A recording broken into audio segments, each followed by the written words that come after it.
안녕하세요. 파일 보고서입니다. 이번 영상에서는 IPFS에 대해서 1, 2부로 나눠서 한번 알아보는 시간 가져보겠습니다. 먼저 알아보기 전에 P2P 개념을 좀 알아야 할 것 같은데, P2P 개념은 냅스터라는 회사에서 처음 도입되었고, 이 냅스터는 개인이 보유하고 있는 음악 파일을 인터넷에 공유할 수 있게 하는 서비스입니다. P2P는 특정 파일을 가진 사람과 특정 파일을 찾는 사람을 연결해주는 중앙 집중식 서비스인데, 냅스터는 저작권 침해가 의심돼서 곧 폐쇄되었습니다. 이런 냅스터에서 영감을 받아 중앙 집중식 서비스와 결합하여 유사한 프로토콜들이 차례로 등장했었는데요. 이러한 분산 네트워크는 사실 반중앙에서 관리되며 모두 실패로 돌아가게 됩니다. 이러한 다양한 플랫폼들의 등장으로 인터넷은 한번 격동의 시기를 거치게 되는데, 여기서 등장한 것이 3세대 비트토렌트입니다. 비트토렌트는 이전 플랫폼과 달리 타일 중앙화되고 검열에 강력했습니다. 하지만 속도라던가 플랫폼이 가지고 있는 문제점 때문에 원하는 효과가 크게 나지 못하면서 인기를 크게 이끌어내는 데는 실패하게 됩니다. 프로토콜 랩스의 IPFS가 여기서 등장하기 시작하는데, 아시다시피 IPFS를 넘어서 이런 분산형 프로토콜에서 가장 중요한 것은 다름이 아니라 데이터 저장이라고 생각합니다. IPFS의 공식 문서를 보면 파일, 웹사이트, 응용 프로그램 및 데이터를 저장하고 액세스하기 위한, 접근하기 위한 분산 시스템이라고 명시하고 있습니다. 간단하게 말해서 파일이나 데이터를 접근하려고 할 때 중앙 데이터베이스로 전송되지 않고 전 세계 많은 컴퓨터들로 분산 저장되어 상호 간에 파일을 다운로드 할 수 있도록 하고 있습니다.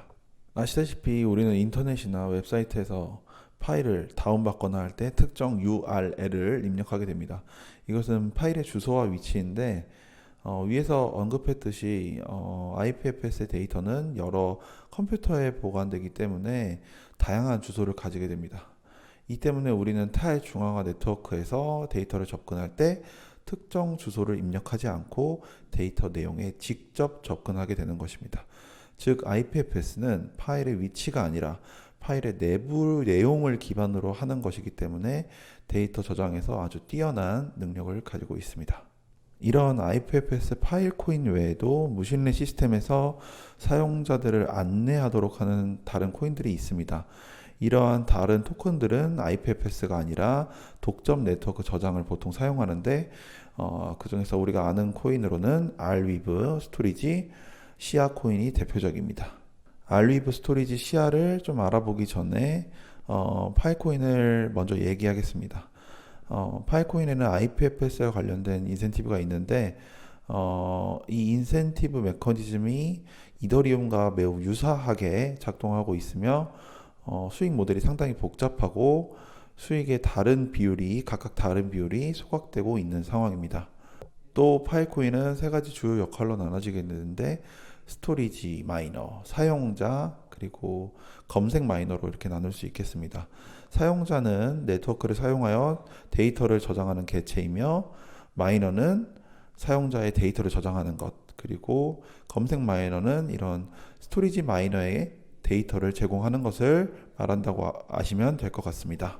여기서 좀 스토리지 마이너에 대해서 간단하게 짚고 넘어갈 문제가, 이 스토리지 마이너는 다른 사용자와 다르게, 다른 역할군과 다르게 데이터를 올바르게 인코딩 했는지, 저장이 지속적으로 되고 있는지 확인하기 위해 지속적으로 증명을 제출해야 합니다. 이어서 파일코인은 인플레이션 역학을 사용합니다. 즉, 네트워크의 분산된 공간의 양에 따라 공급량이 조정되게 되고, 사용 가능한 저장이 많을수록 새 토큰이 더 많이 발행됩니다.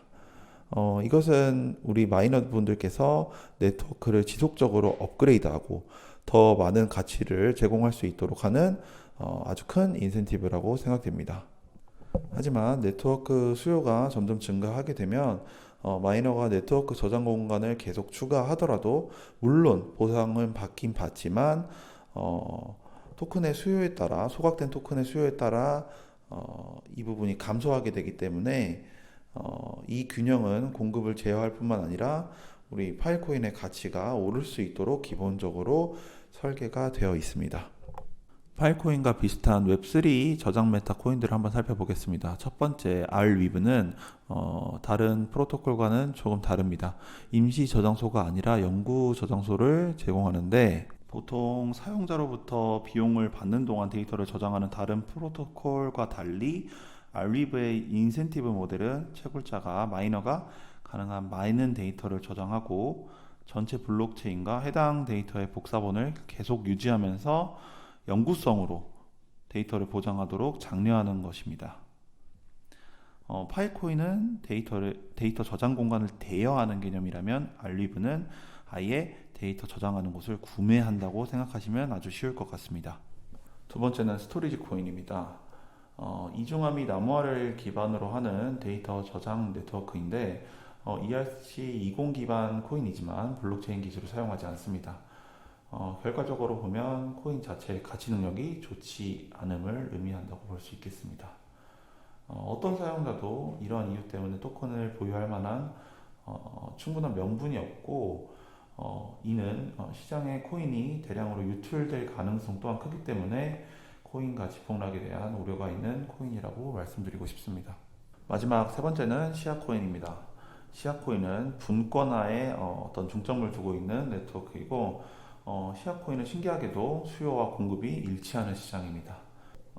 경쟁력을 높이기 위해서 네트워크의 유리한 수수료율을 책정하고 코인을 스테이킹하여 특정 기준에 따라 기타 수수료 부분을 아주 최적화하고 있는 코인입니다. 시아는 실제로 이중 토큰 모델을 사용하고 있는데 시아 코인은 네트워크 유지에 필요한 지불에 사용되고 시아 펀드는 가치를 축적하기 위해 각 거래에 3.9% 비율을 시아 펀드 보유자에게 할당하는 그런 보안 토큰입니다. 이러한 모델은 사실 시아 펀드는 공급 한도가 있지만 사실 시아 코인은 인플레이션이 매우 심한 코인이고 또 공급이 무제한인 코인입니다. 사실 시아 펀드 보유자가 제대로 된 가치를 받는 형태로 설계되어 있으나 시아 코인에 대한 메커니즘은 아주 강력하지 않을 수도 있습니다. 시아 코인은 배당금이 시아 코인으로 지급되기 때문에 신규 발행이 시아에 대한 수요를 초과하게 되면은 시아 코인의 가격이 대폭 하락할 수 있습니다. 이 점 참조하셨으면 좋겠고 간단히 말하면 시아의 저장 요구 사항은 새로 발행되는 토큰보다 계속 커야 된다. 그렇지 않으면 시아 펀드 보유자라도 투자에 대한 수익을 제대로 얻지 못할 수 있고 마이너는 토큰을 획득하지만 강력한 인센티브가 없어서 시아 코인의 가격이 하락할 위험이 좀 많다고 보여집니다. 이 네 가지 코인들을 좀 요약해 보면 이런 네트워크끼리 유사한 목표를 가질 수 있지만 스토리지 네트워크에서 주요 차이점은 프로토콜의 아키텍처, 구현, 그리고 역할이라고 봅니다. 데이터 스토리지 네트워크와 관련해서는